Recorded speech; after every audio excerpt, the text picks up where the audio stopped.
Didier Bokelo de l'Isa. Salina Banzaki Kanana ya Mwangonge Kole Kanango.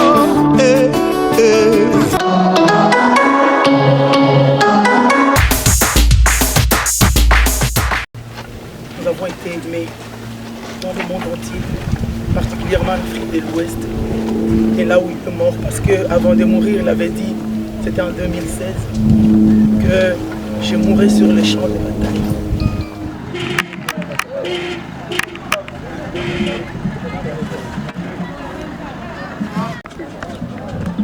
Là, on va tous choses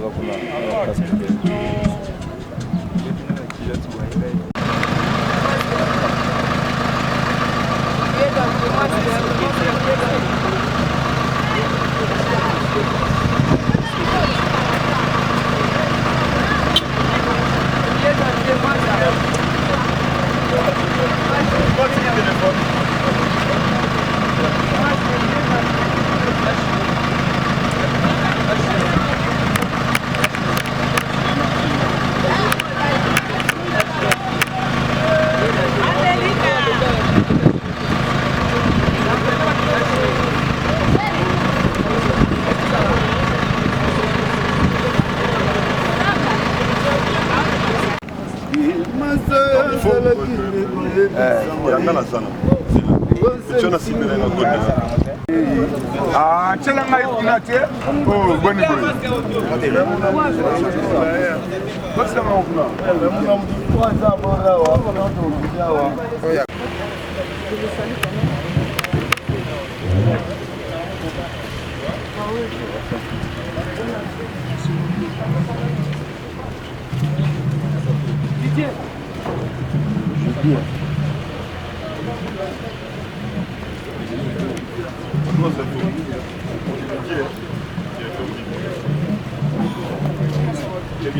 Merci beaucoup. On est ensemble.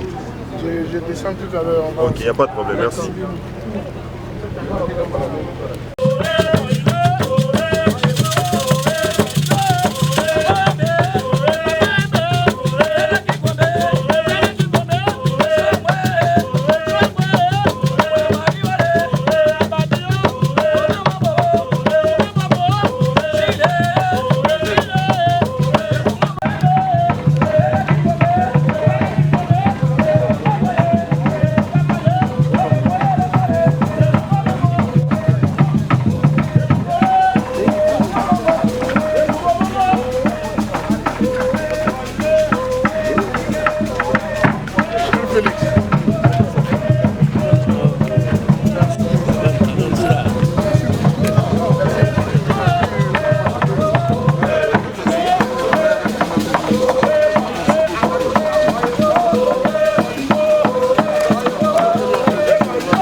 bien l'excellence. Voilà qui c'est un mot pour la peine à quitter. Voilà. Voilà. Allez, condamner papa. Allez, condamner papa. Allez, papa, papa, le chef coutumier. Là, il avait pour ça. C'est ça, pour dire que c'est bon. L'honneur à papa.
Pas filmer pe comme mon clip mona.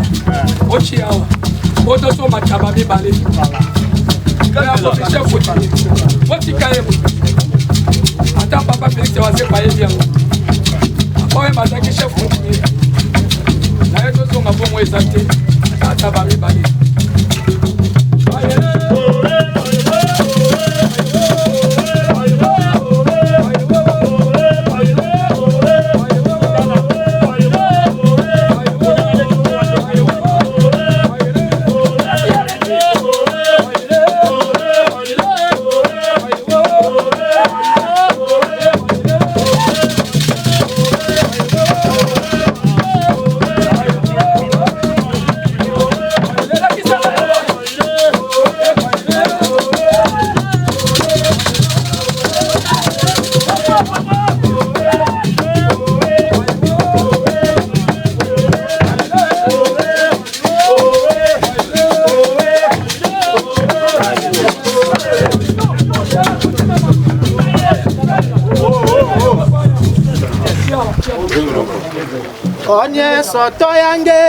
Onye soto yange, okana le menjao, okana langelo, okana la lubefu, achololo onye soto yange indena. C'est ça qui fout la peine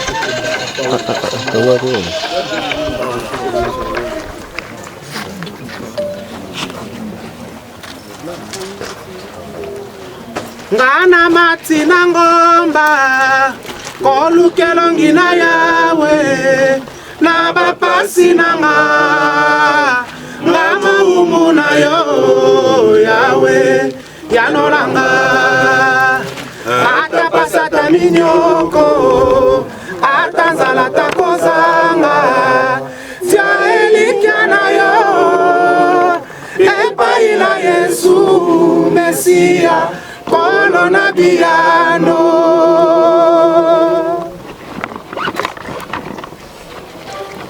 Grand prêtre, papa, lelo 6 ans. Bisobana na yo vivre à la musique. Et les sous c'est là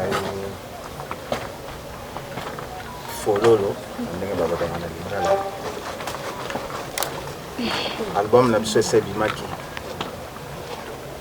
La voix du maître titre nango. Album oyo na ndenge musala oyo tikaki biso to continuer ko tikaki biso na podium. Donc tikaki biso to salaka musala oyo toyaki okuta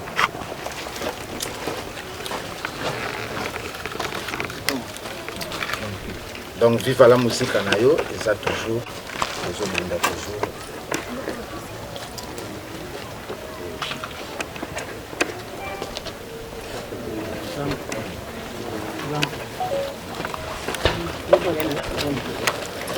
Grand poète, Zamba na oyo samba.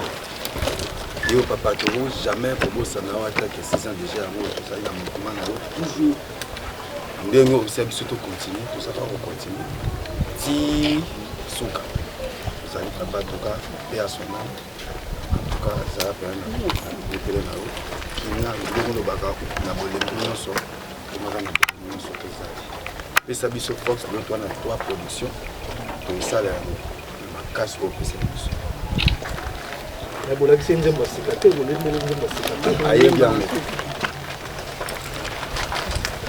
Bonjour Papa Wemba, c'est Flamand Noir. J'étais avec toi ce 24 avril là, comme tu sais.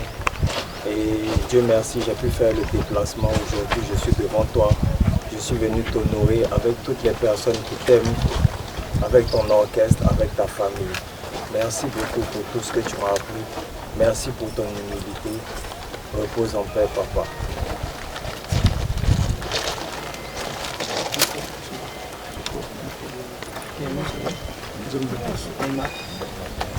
Azali nanu na motema azali kaka na esika ebetisaka ngo liwapo ni moto te la vie azali libonza metika kolela lelaka ngo talanga yoyo moto nalingaka yo na yo ngo na ye balingo na pangosa mai na miso na yo ngo bolingo nanga bolingo nanga bakoki koyebisa na bato te bamonaki nga na moto ebongaki otunanga na pesa eya nongongo omikabi na mabanzoro okomi okondo nzoto pambapamba nga mobali na yo yo eteni nanga obombeli nga likambo lizwi yo na motema sukera ninga bolingo talani akomo kende botuna ni na yere sina nini akumbi bisaka abayaya. Merci. Bonjour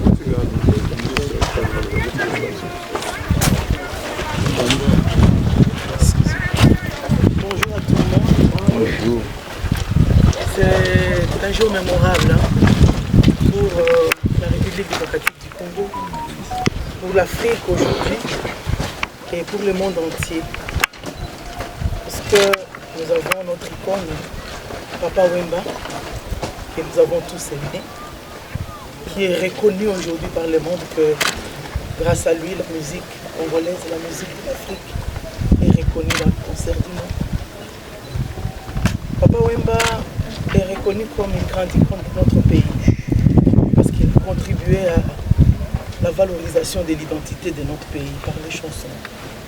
Il a détecté les talents, il a accompagné, il a formé nombre d'entre nous à aimer ce métier de musicien. Papa Wemba est reconnu comme cette star qui a beaucoup valorisé l'éthique, parce qu'il n'a pas chanté des insanités, mais beaucoup plus la morale. Il a chanté pour la famille, il a chanté pour l'unité de la nation, pour la paix, pour le panafricanisme.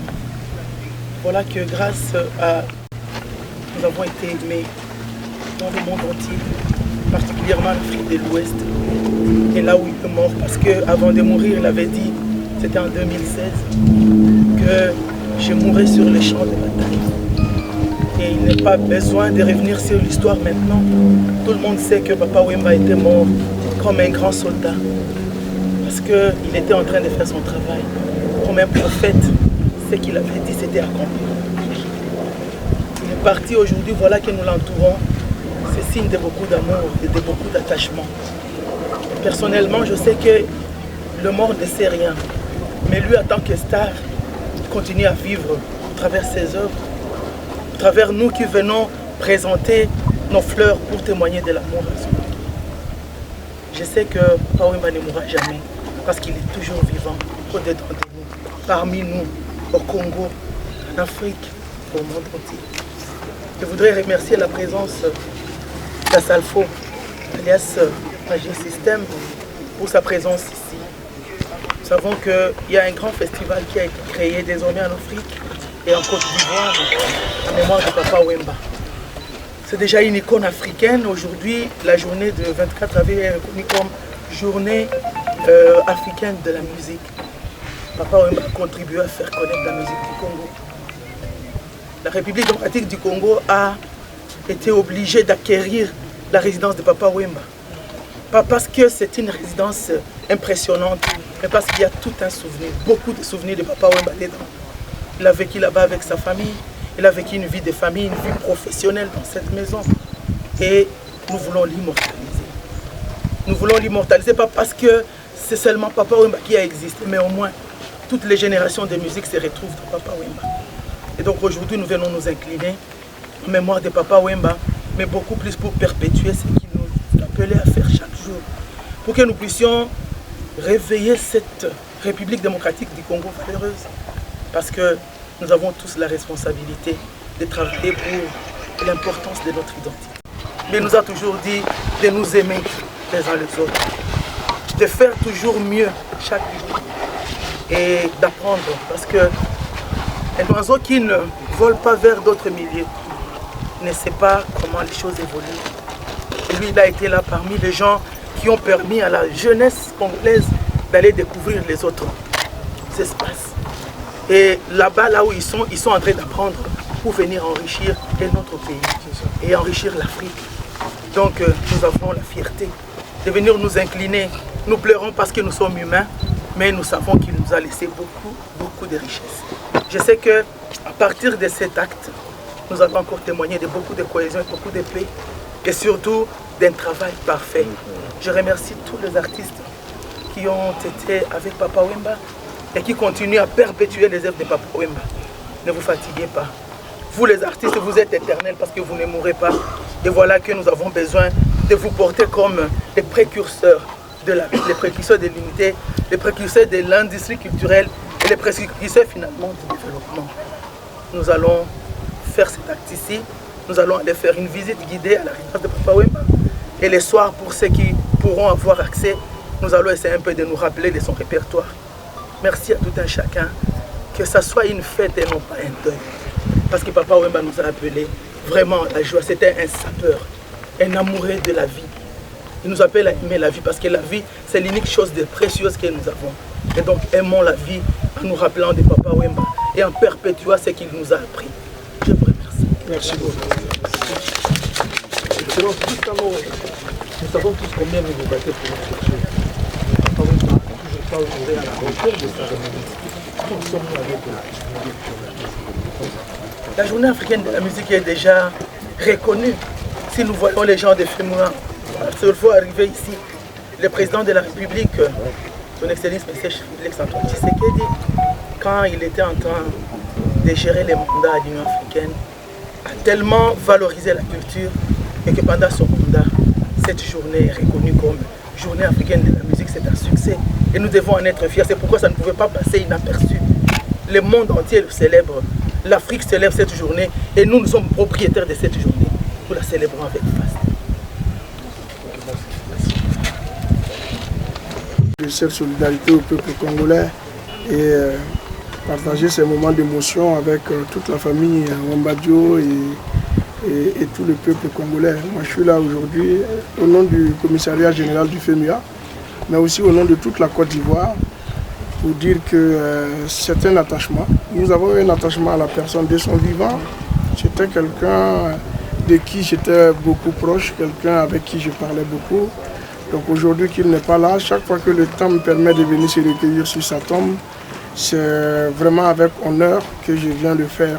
Et puis Papa Wemba est tombé à Abidjan et il fallait que pour cette commémoration, au moins je puisse venir représenter toute la Côte d'Ivoire avec le commissariat général du FEMUA.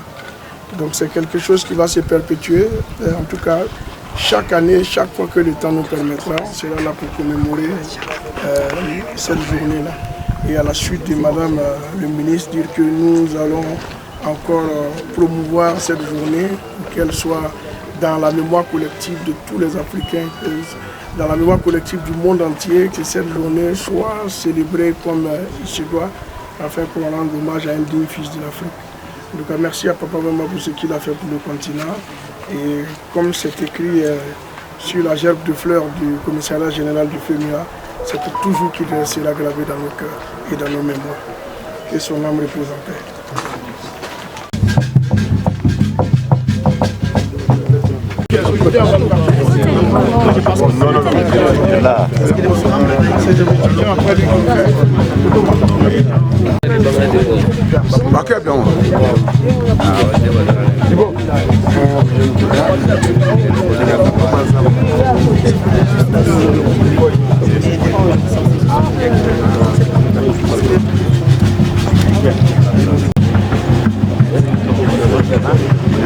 Un mot par rapport à la journée.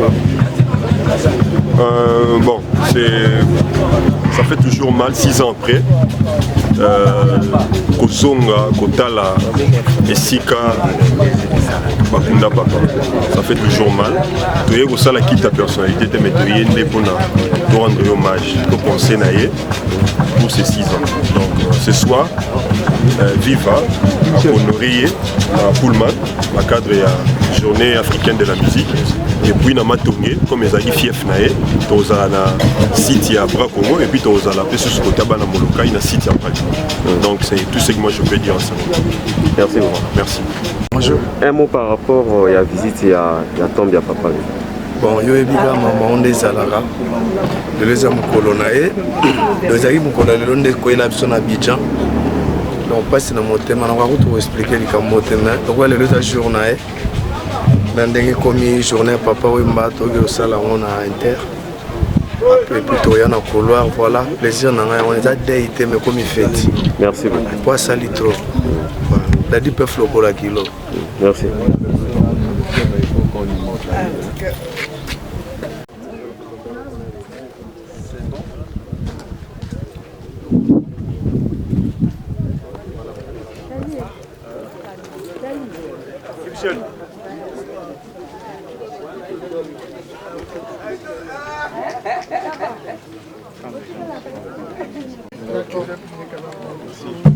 Je vais prier.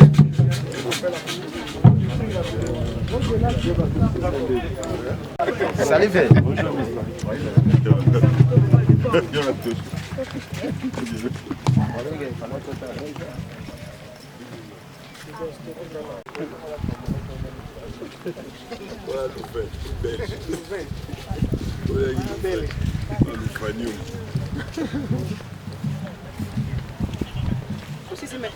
Ok. Pesanga mama kona ipsilingo sa.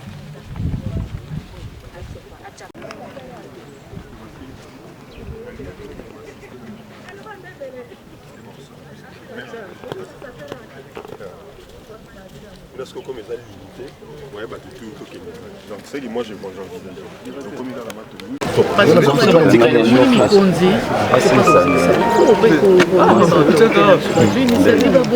il faut honorer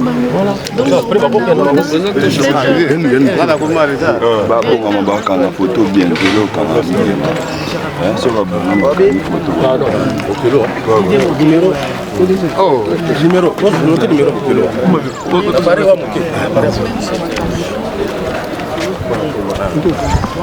Salut pour moi. 17 heures pour respecter l'heure. Moi, il est l'autre retard. Moi déjà, on a 17 heures, ce qui est possible, balance, comme ça on va baser. Ça, les balances comme ça, vous parlez. Ok. On a un bel équipe. Ah. Président, président, Moni Tocha. Chef, bon chef, pas tout ça.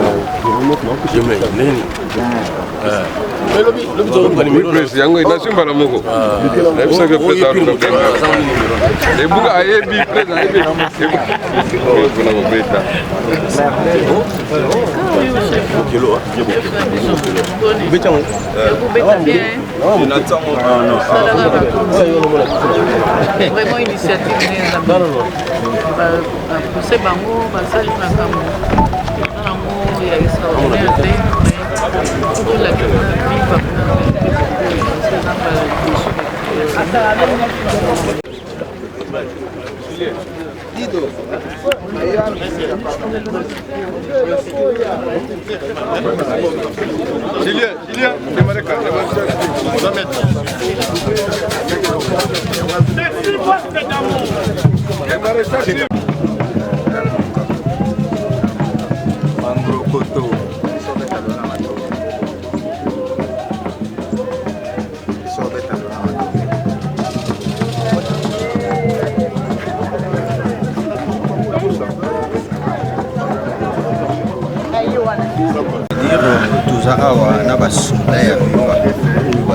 juste après départ à papa, tellement qu'il a formé jusqu'à présent parce que nous avons un album sur le marché, on va travailler touche à Flakanda.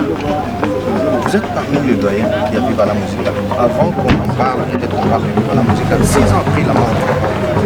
Est-ce que le chômage n'est pas qui nous propre?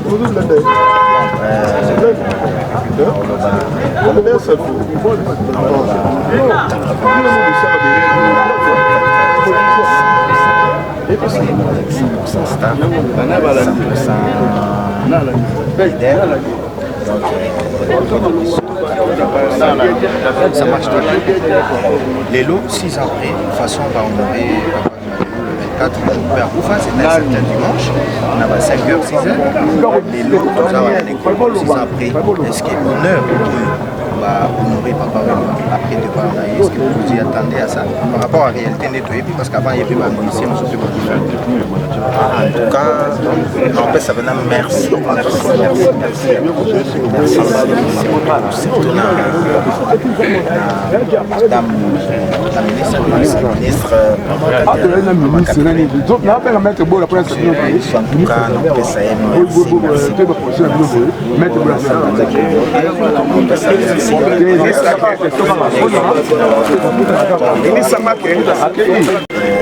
le canto na opesa na ya na biso liboso je na biso merci na moni pena merci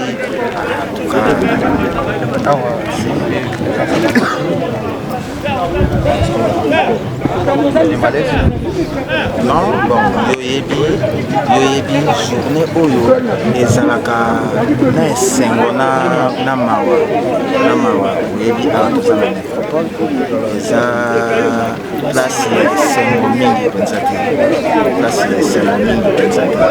biso lokola oyo totikalaki na podium biso oyo lokola ye atika biso na podium biso toye kaka kosalaka ndenge yatika biso na loyembo biso mpe tosaki kaka loyembo ndenge omonaki Neymar asalaki donc na loyembo biso tobakoleleka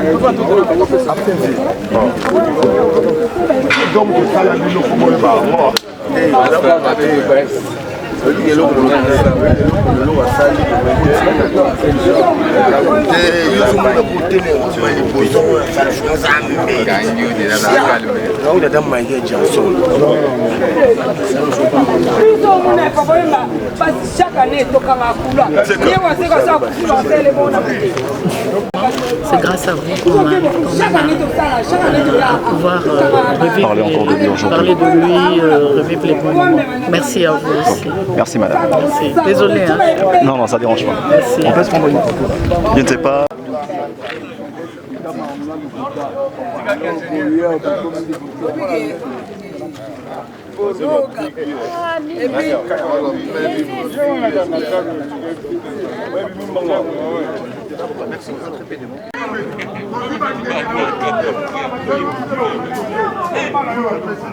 Oui, bah souvenir est belé, bah souvenir il y a style, sur la musique, lignée, forme, démarche. Donc bah souvenir est belé, donc image, la culture, le lot, nous avons tous quelque chose de papa. On a tous quelque chose de papa. Image, la musique, le lot, pour toujours. Alors 6 ans après, album La Voix du Maître est venu. Et là, on y a sika oyo vivre la musique et puis ici l'absence il y a pas Wemba la carte album La Voix du Maître. La carte album La Voix du Maître ils ont un featuring et belé. nayebi na mindele oyo baza mpe baactrice ya cinéma moni nous quand on chante na makambo mosusu totielako makelele te clip yango bato badécouvrir ogingo me balance yango même lelo na YouTube nayebi na mindele nayebi nasali featuring na 3 personnes Zulu, anglaise moko et puis na rappeur moko sud-africain donc entre temps na 4 albums wana kaka vie bayi le kanto ayembi Juna Jana et Général Defort. Je suis la dernière personne à saluer le Général Defort au dernier clip le 8 décembre. À voyager le 10 et puis le 27 à Kéil. Nous avons appelé déjà na YouTube. Kalaming était bon mon angon à la promotion à la télé. Boyanga. Alors, na vive Kalam. Bon, banzembo c'est belé hein. Banzembo c'est belé mais nzembo et ça la passe. Les arabes blessés. Les arabes mobembo. Parce que si on a un nzembo mobembo papa mbarutika testament. Mabembo ça mabete. Mabenga ta moninga. Oloti kanga neti.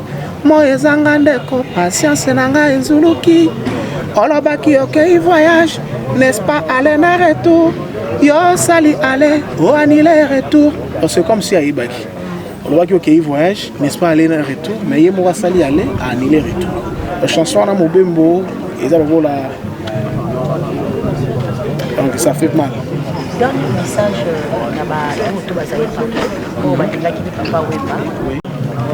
donc t-shirt na la tes album La Voix du Maître. Album na mise sur le marché. Beau télécharger, beau yoga, beau somba. Beau comprendre que tout sali musalana mukubwa Maika Mnani wazali réalisateur. Nous avons fait un travail de titan. L'album est lourd. Tellement que tous les gens ont malembe tout qui n'ont pas molo. Donc les lots déjà pour télécharger clip il y a Docteur Kingombe oh na mina mindele albanda ba l'ensemble le long à 12h je pense derrière eux ça dans YouTube et puis na ba plateforme tu as téléchargement ba clip musu ezali net clip il y a Vieux Absoluciana o ayembi koma clip ya Vieux Bailo na clip ya Boyanga na mina Général Defort et le reste il y a après donc bana vivre la musique album na mise sur le marché La Voix du Maître et bébé je suis là la voix de La Voix du Maître. Ok, on le dit bien dans la chaîne YouTube parce que vous voyez ça va tout combo ya chaîne. Toujours chaîne à Papa Wemba. Parce que soit continuer na chaîne Papa Wemba ba on a Papa Wemba bien sûr fait ça na Congo. Oui, Papa Wemba TV Papa Wemba officiel. Donc YouTube ga ya Papa Wemba ya kala wana kala yango ka kana ba. Nani so continuer na Papa Wemba. On La Voix du Maître. Biso ezara Papa Wemba ti lelo abaki et que vive la musique de génération en génération et que vive son YouTube de génération en génération. Bon, et puis ce qui m'ont fait à toutes les questions pour la journée de l'État qui bana ya Papa Wemba ni bobondi si pour la journée de pour la 6 ans Papa Wemba. En tout cas journal lelo est exceptionnel. Pour la journée lelo tozo banda après awa tozo kene ndaku ngozo komaliser. Après on a matongé. Non ndaku la résidence à ma campagne. Après ma campagne, ils sont tous aussi dirigés vers Urban. Pour la soirée de la musique africaine au ministère de la Culture organisé pour la Papa Wemba. Il y aura beaucoup d'artistes. On a Vieux Bayoula, Héritier, Ferrier, JBM, Félix Oazé, et Viva à l'honneur, Viva Mdorobanda. Parce que celui qui a de 19h à 22h, je pense qu'il faut toujours en tout la production, mon podium, il y a Bracongo. Après Bracongo, Tokobeta les sous na podium, il y a Bralima, la couloir. Aujourd'hui, nous avons 3 productions à la fois.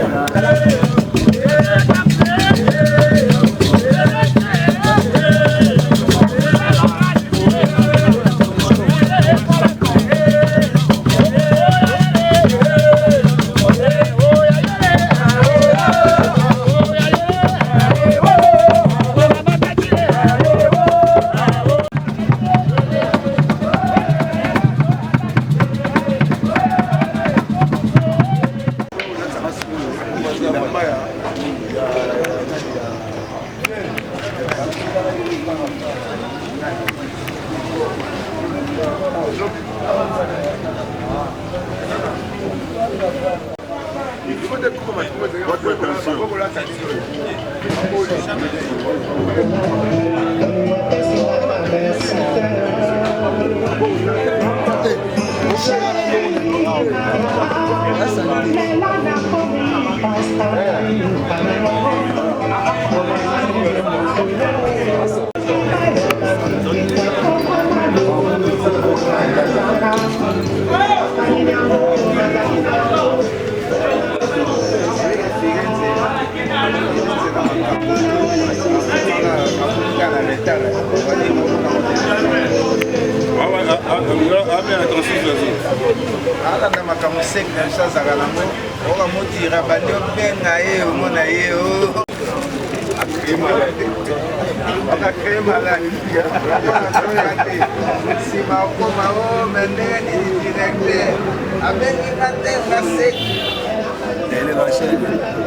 Internet. 6 ans, il y a 6 ans, il y a Papa Wemba, il y a notre père. Yomo Yebi, il y a le bail de génération en génération. Il y a un Zaghi Boyazaghi Moutaki. Il y a presque la mission des Zara, comme on a toujours vive la musique, donc vive la musique. Petit cimetière.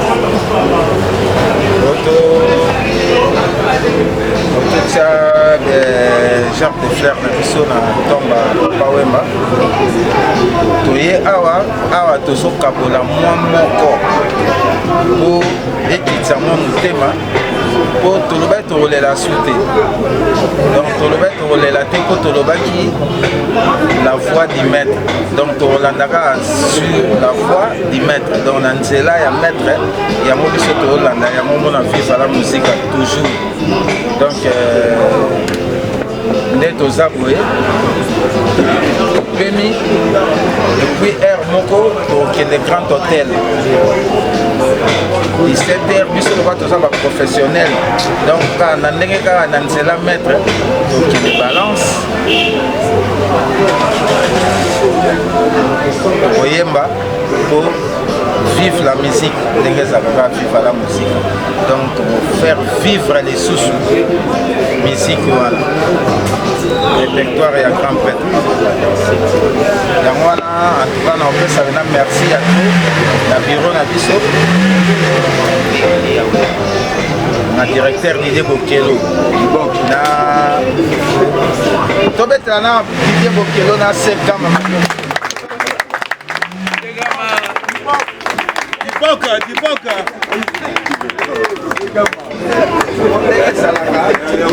Bango na organisation na bango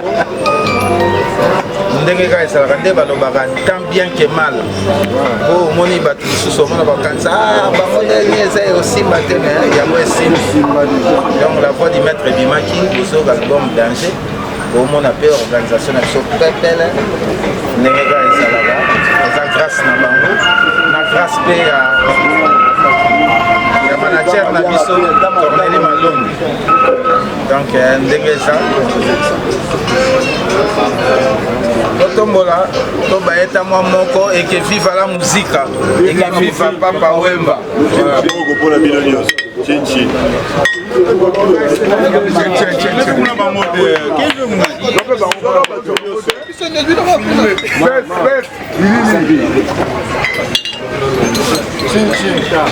ayaya timba batimbela yo mwana nkosi ayaya buka lembula mwane baza na ngiri ye